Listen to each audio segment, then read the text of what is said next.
Hello students, last class में हम लोगों ने linear equation in two variable पर डिस्कस किया था, जिसमें हमने linear equation in one variable के बारे में जाना, उसके जनरल फॉर्म के बारे में जाना, उसका ग्राफ कैसे बनाएंगे या उसको रिप्रेजेंट कैसे करेंगे ये हमने सीखा।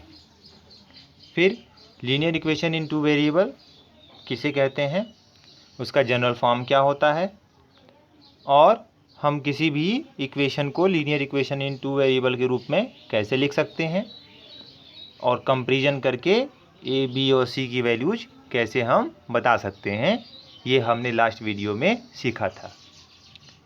इसके बाद हमने सॉल्यूशन का डिस्कशन किया था कि किसी भी इक्वेशन का सॉल्यूशन क्या होता है, linear equation in one variable का सॉल्यूशन क्या होगा, linear equation in two variable का सॉल्यूशन क्या होगा, किसके पास यूनिक सॉल्यूशन होंगे और किसके पास बहुत सारे सॉल्यूशन होंगे, इनफाइनाइट सॉल्यूशन होंगे। तो हमने पाया था कि linear equation in one variable के पास एक ही सॉल्यूशन होगा, जबकि linear equation in two variable के पास इनफाइनाइट सॉल्यूशन होंगे।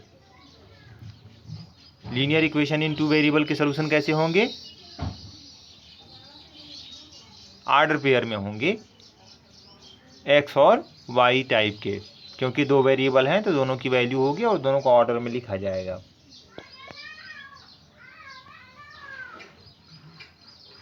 सॉल्यूशन का मतलब क्या होता है, सॉल्यूशन का मतलब होता है कि ऐसा वेरिएबल का वैल्यू जो उस इक्वेशन को, पर्टिकुलर इक्वेशन को सेटिस्फाई करता हो। सेटिस्फाई का मतलब लेफ्ट और राइट उस वैल्यू को रखने पर इक्वल हो जाते हैं। Linear equation in two variable के पास क्या होगा, इनफाइनाइट सॉल्यूशन होंगे।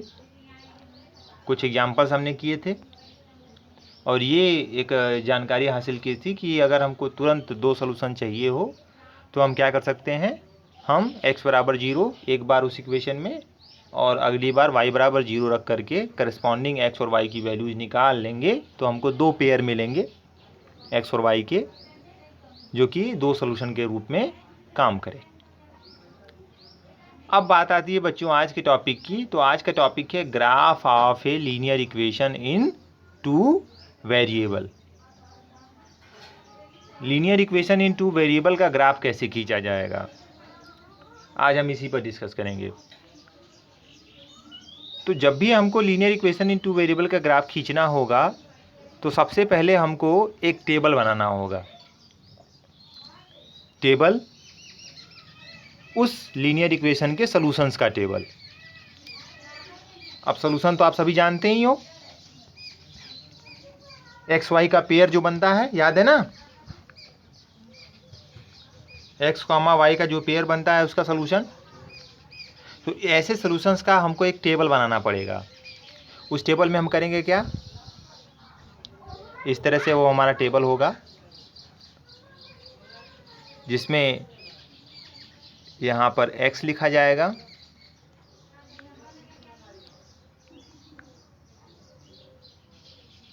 यहाँ पर y लिखा जाएगा। x की डिफरेंट वैल्यूज़ हम देते जाएंगे और y की डिफरेंट वैल्यूज़ निकालते जाएंगे और इस तरह से हमको एक टेबल मिलेगा। उस टेबल के माध्यम से होगा क्या बच्चों कि हमको अलग अलग सॉल्यूशंस के पेयर मिलेंगे। जैसे ये एक पेयर होगा, ये एक पेयर होगा, ये एक पेयर होगा, और उन पेयर्स को हम क्या करेंगे, प्लॉट करेंगे। कहाँ पर, कार्टेशियन प्लेन में। कार्टेशियन प्लेन याद है, कार्टेशियन प्लेन याद है ना, हाँ वही कार्टेशियन प्लेन जो कि हमने कोऑर्डिनेट ज्योमेट्री में पढ़ा था। क्या, एक्स एक्सिस, वाई एक्सिस, और चूँकि हमारे पास ये पॉइंट्स के रूप में होंगे, है ना। जैसे अगर 0,4 आ गया तो 0,4 एक पॉइंट होगा, इसको हम रिप्रेजेंट कर सकते हैं कार्टेशियन प्लेन में।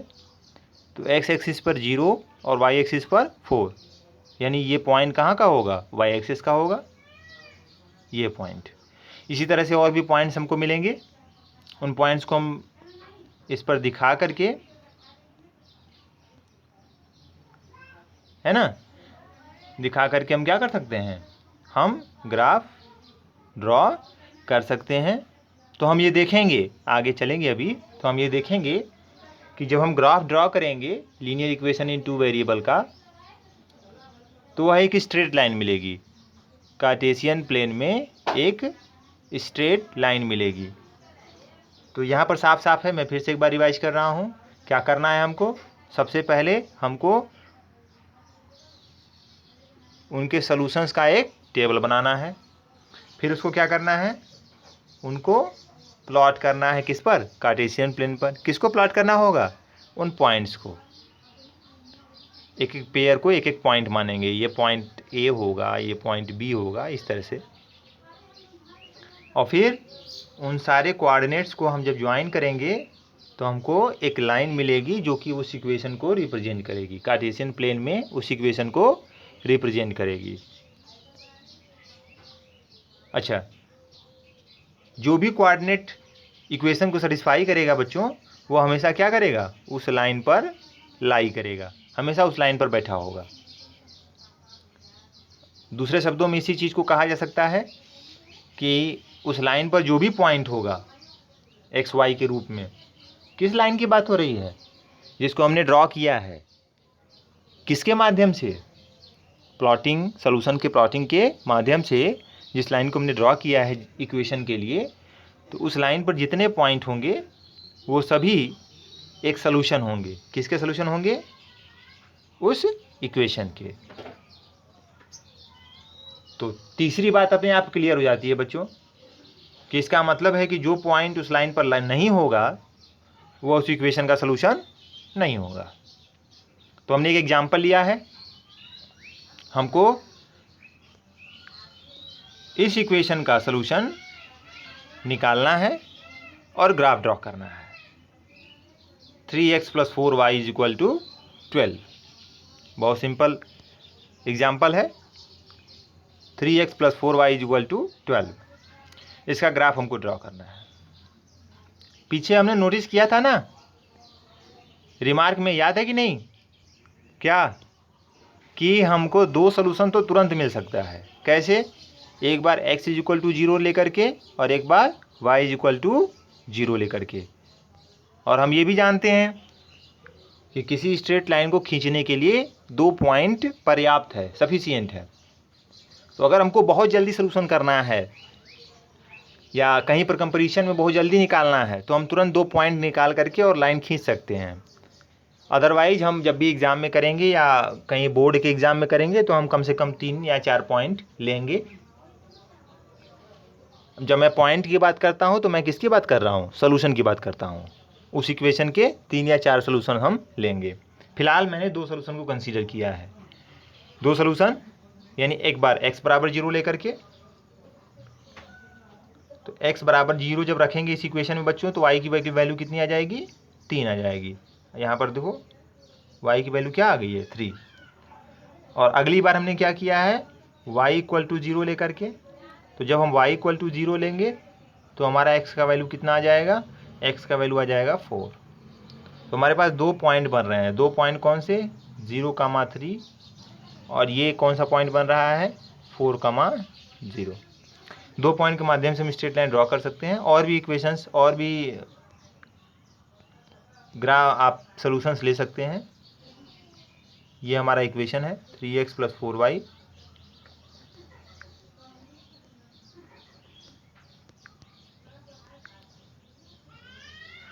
= 12। और यहाँ पर देखो आपको एक टेबल दिखाई दे रहा है। इस टेबल में हमने ये दोनों सॉल्यूशन लिख दिए हैं। एक जगह x लिखा है ना, एक जगह y लिखा है। x = जब 0 है तो y की वैल्यू कितना है? 3। x = जब 4 है तो y = कितना है? 0। हम इस टेबल को आगे भी बढ़ा सकते हैं। कम से कम 3 पॉइंट हमको लेने चाहिए। अधिक से अधिक आप 4 या 5 पॉइंट भी ले सकते हैं। जब भी हम एग्ज़ाम या बोर्ड एग्ज़ाम में करेंगे तो 3 या 4 पॉइंट अवश्य लेंगे। केवल 2 पॉइंट से हमारा काम चल जाएगा, लेकिन हम 2 पॉइंट से काम नहीं चलाएंगे, हम 3 या 4 पॉइंट लेंगे। तो अगर और पॉइंट बढ़ाना चाहते हैं तो क्या कर सकते हैं? जैसे x = 1 रख दिया, तो x = 1 रखा तो यहाँ पर 1 रखोगे तो क्या मिलेगा? ये हो जाएगा 3 + 4y = 12 4y is equal to 9 और y इज इक्वल टू 9/4। तो हम ग्राफ खींचने में बच्चों ऐसी वैल्यूज़ को अवॉइड करने का प्रयास करते हैं। ऐसी वैल्यूज अवॉइड इसलिए करते हैं क्योंकि 9/4 एक फ्रैक्शनल पॉइंट है, ये डेसिमल में होगा और ग्राफ पर रिप्रेजेंट करने में हमको थोड़ी प्रॉब्लम आएगी, क्योंकि हम स्केलिंग के माध्यम से दिखा तो सकते हैं, ऐसा नहीं कि नहीं दिखा सकते हैं, लेकिन थोड़ा सा वो डिफ़िकल्ट होगा। डिफ़िकल्ट का मतलब हमको स्केलिंग और अच्छी लेनी होगी। तो चूँकि हमारा शुरुआती है तो हम इतनी अच्छी स्केलिंग नहीं कर सकते हैं। मतलब आप तुरंत शुरू कर रहे हो ग्राफ खींचना, तो तुरंत इतनी अच्छी स्केलिंग नहीं कर पाओगे। स्केलिंग का मतलब समझते हो ना? स्केलिंग का मतलब जब आप ग्राफ खींचते हो तो आप मानते हो, जब ग्राफ पेपर आप देखोगे ना, तो ग्राफ पेपर में आपको बड़े बड़े बॉक्स दिखाई देंगे, है ना, बड़े बड़े बॉक्स, और उसमें भी बहुत सारे छोटे छोटे बॉक्स दिखाई देंगे। तो हम स्केलिंग मानते हैं कि 1 बॉक्स बराबर इतना सेंटीमीटर या इतना, ये सारी स्केलिंग होती है हमारी। तो जितना बेहतर स्केल हमारा होगा उतना ज़्यादा बेहतर रिप्रेजेंटेशन होगा। और जो स्केल हमारा एक्स एक्सिस के लिए होता है, लगभग वही स्केल हम वाई के लिए मान के चलते हैं फिलहाल अभी ग्राफ ड्रॉ करने में। तो हम ऐसे नंबर को फिलहाल अवॉइड करने का प्रयास करेंगे जो कि फ्रैक्शन में आएगा। तो हम 1 नहीं ले रहे हैं, 2 लेके देखते हैं। 2 लेके देखेंगे तो भी हमको फ्रैक्शन ही मिलेगा, 3 देखेंगे तो भी फ्रैक्शन मिलेगा, 4 लेंगे तो ये 0 आ चुका है। समझ रहे हैं कि नहीं, है ना? और 5 लेंगे तो नहीं, 6 लेंगे तो 6 लेंगे तो भी हमको फ्रैक्शन दिखाई देगा। 7 फ्रैक्शन, 8 में मिलने वाला है ना? बिल्कुल। अगर हम 8 ले लें,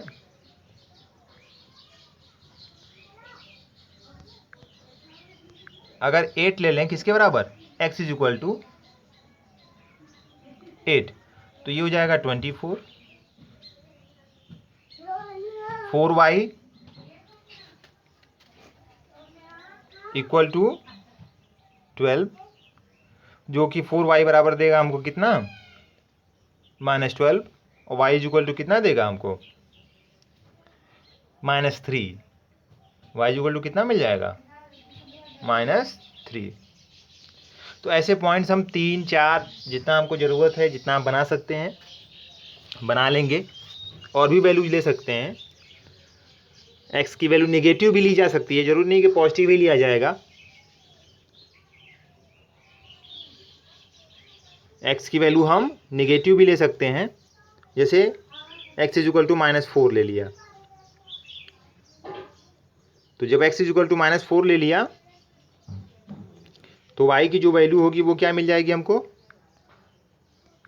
y की वैल्यू मिल जाएगी हमको -12 + 4y is equal to 12, 4y is equal to 24, और इस तरह से y इज इक्वल टू कितना हो जाएगा, 6 हो जाएगा।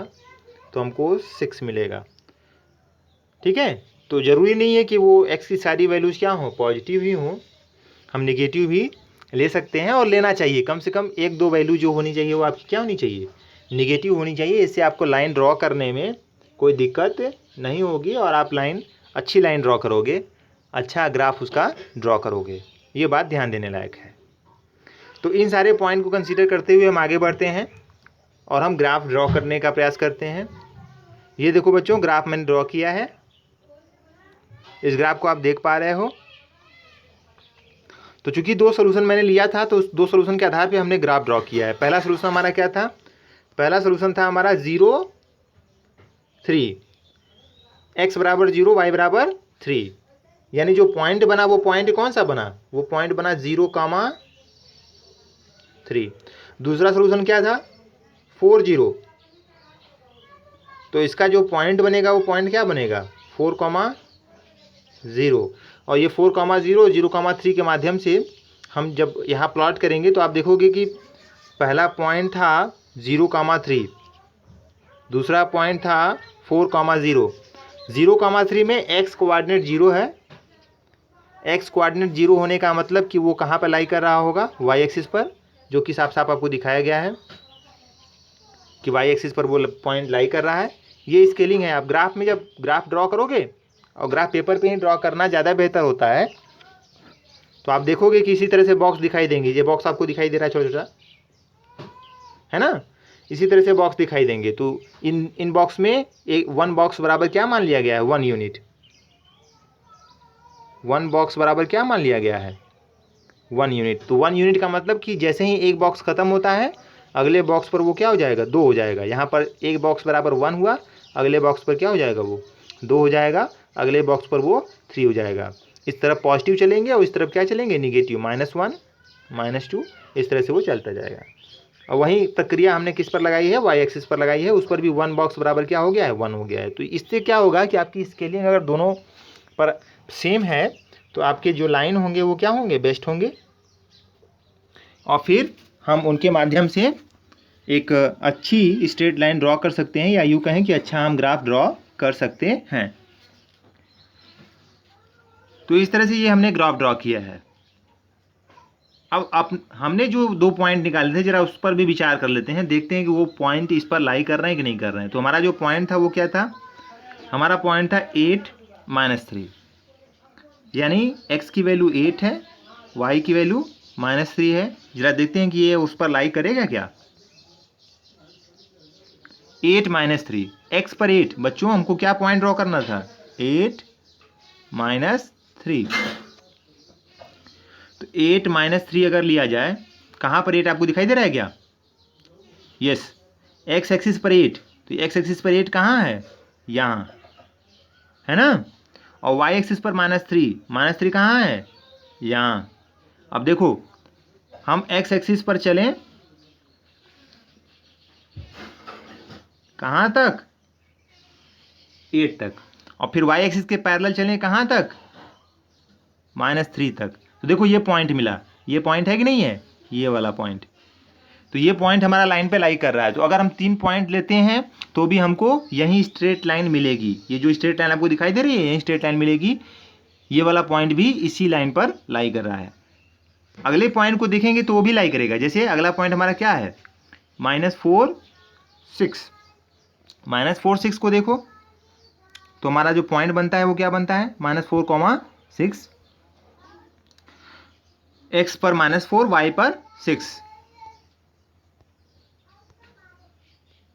तो -4 x पर है, जरा देखो, -4 यानी यहाँ पर दिखाई दे रहा है ना, ये देखो -4 दिखाई दे रहा है, x पर -4 और y पर 6।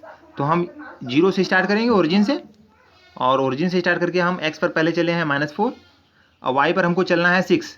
तो जरा 6 चल के देखा जाए, तो पहला बॉक्स 1, दूसरा बॉक्स 2, तीसरा बॉक्स 3, और लास्ट में हम देखेंगे कि यहाँ पर, ये देख रहे हैं आप, देखिए क्या दिखाई दे रहा है, 6 दिखाई दे रहा है ना। यानी ये पॉइंट भी लाइन पर ही है, -4, 6 क्या है, लाइन पर ही है। तो यानी तीसरी वाली पॉइंट भी अगर हम लेते हैं, ये 4 पॉइंट भी हम ड्रॉ करना चाहें, 4 पॉइंट के माध्यम से, तो भी हमको यही लाइन मिलेगी। तो कोई कन्फ्यूजन नहीं, 2 पॉइंट्स ड्रॉ करोगे तो भी वही स्ट्रेट लाइन, 4 पॉइंट्स ड्रॉ करोगे तो भी वही स्ट्रेट लाइन। हाँ, बशर्ते कि आपकी जो स्केलिंग होनी चाहिए वो क्या होनी चाहिए, अच्छी होनी चाहिए। स्केलिंग से मेरा मतलब है कि जो आपने स्केल माना है बॉक्स का, वो दोनों पर सेम हो, x पर y पर दोनों पर सेम हो, और दोनों के माध्यम से आप अपना काम करेंगे। ओके, ठीक है। अब हम धीरे धीरे आगे बढ़ते हैं।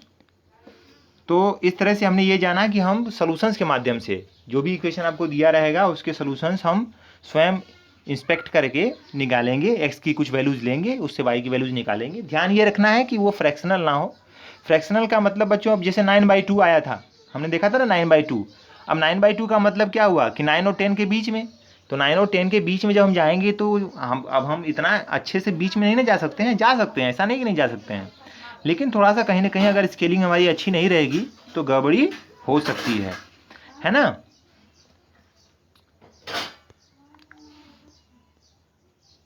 तो इस तरह से हमने देखा कि ग्राफ किसी भी लाइन का, किसी भी इक्वेशन का, लीनियर इक्वेशन इनटू वेरिएबल का जो ग्राफ होता है वो हमेशा एक स्ट्रेट लाइन होता है। ये बात हमने सीख ली यहाँ से। ओके, इसके बाद आप नोटिस करोगे कि इस लाइन पर, मैंने बताया था कि इस लाइन पर जो भी पॉइंट होगा वो इस स्ट्रेट लाइन का, किस स्ट्रेट लाइन का, यानी इस इक्वेशन का एक सॉल्यूशन होगा। कैसे? जैसे देखिए, मान लेते हैं एक पॉइंट लेते हैं, मान लीजिए कि हमने कोई पॉइंट ले लिया, एनी पॉइंट, सपोज करो ये पॉइंट लिया, ये पॉइंट,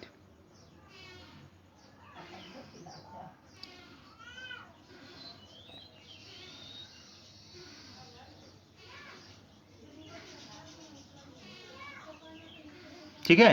हालांकि ये पॉइंट सही नहीं है क्योंकि ये -3 पर दिख जरूर रहा है लेकिन वो -3 पर है नहीं, है ना। कोई और पॉइंट चूज करते हैं। तो मेरे कहने का मतलब ये है कि आप जो भी पॉइंट लेंगे, इस लाइन पर जो भी पॉइंट लेंगे उससे जो भी पेयर बनेगा, जब वो ग्राफ आपका होगा ना, ग्राफ जिसमें कई सारी लाइनें होती हैं, इस बॉक्स के बीच में बहुत सारी लाइनें होती हैं। जैसे ये छोटा सा बॉक्स है ना, इस बॉक्स में भी आपके पास 10 लाइनें होंगी, 1 2 3 4 5 6। तो यहाँ से यहाँ तक आपने अगर 1 2 लिया है तो उसके 10 हिस्से इसमें एक होंगे, है ना। तो आप और बेहतर स्केल वहाँ पर कर सकते हो और पॉइंट बेहतर ले सकते हो, ठीक है। हाँ जी, और बेहतर स्केल कर सकते हो। तो इस पॉइंट पर जितने भी, जैसे जो भी पॉइंट लेंगे हम, जो भी पॉइंट लेंगे, जो भी होगा, ये बेहतर नहीं मिल रहा है। बेहतर इसलिए नहीं मिल रहा है क्योंकि मेरा ग्राफ की स्केलिंग और अच्छी हो सकती थी अभी, है ना। तो जो भी पॉइंट लेंगे, ये पॉइंट का जो भी एब्सिसा आएगा, ए और बी, जो भी एब्सिसा और नेट आएगा वो क्या होगा, एक्स बराबर और वाई बराबर रखने पर एक सलूशन की तरह काम करेगा, ये निश्चित है, ठीक है। आप कुछ भी लेकर के देख सकते हो कि ये सलूशन के तौर पे काम करेगा। तो इस तरह से हमने ये सीखा बच्चों कि किस तरह से हम एक पेयर ऑफ लीनियर इक्वेशन का ग्राफ खींच सकते हैं, जो कि एक क्या होगी, स्ट्रेट लाइन होगी। ये भी जाना कि स्ट्रेट लाइन पर जितने पॉइंट होंगे वो सभी क्या होंगे, इसके सलूशन के तौर पे काम करेंगे। और ग्राफ खींचने के लिए भी हमने क्या किया था, हमने सलूशन का यूज किया था। ग्राफ खींचने के लिए भी हमने क्या किया था, सलूशन का इस्तेमाल किया था। मिनिमम 2 सलूशन की आवश्यकता होती है उसका ग्राफ खींचने के लिए, linear of equation in 2 variable का ग्राफ खींचने के लिए। लेकिन हम अपनी सुविधा के लिए 2 से ज़्यादा सलूशन भी ले सकते हैं। कम से कम हमको 3 लेकर के चलने चाहिए ताकि हमारी स्ट्रेट लाइन अच्छी बने या हमारा ग्राफ अच्छा बने। तो हमने आज बच्चों क्या सीखा, हमने सीखा कि किसी भी लीनियर इक्वेशन इन 2 वेरिएबल का ग्राफ कैसे खींचा जा सकता है। ओके, कैसे खींचा जा सकता है, सॉल्यूशंस के माध्यम से। जो सॉल्यूशंस होंगे वो क्या होंगे, वह एक पॉइंट का काम करेंगे। कार्टेशियन प्लेन में वह एक पॉइंट का काम करेंगे और उनको ड्रॉ करके, उनको प्लॉट करके, प्लॉट करना ज़्यादा बेहतर है, प्लॉट करके हम उनको जब भी मिलाएंगे तो वह एक स्ट्रेट लाइन बनेगा और वही हमारा इक्वेशन का ग्राफ होगा। ओके, इस तरह से वो ग्राफ हम पा जाएंगे, है ना। ठीक, ओके बच्चों, तो अगली क्लास में हम लोग नेक्स्ट टॉपिक पर चर्चा करेंगे अगले वीडियो में। Thanks for watching.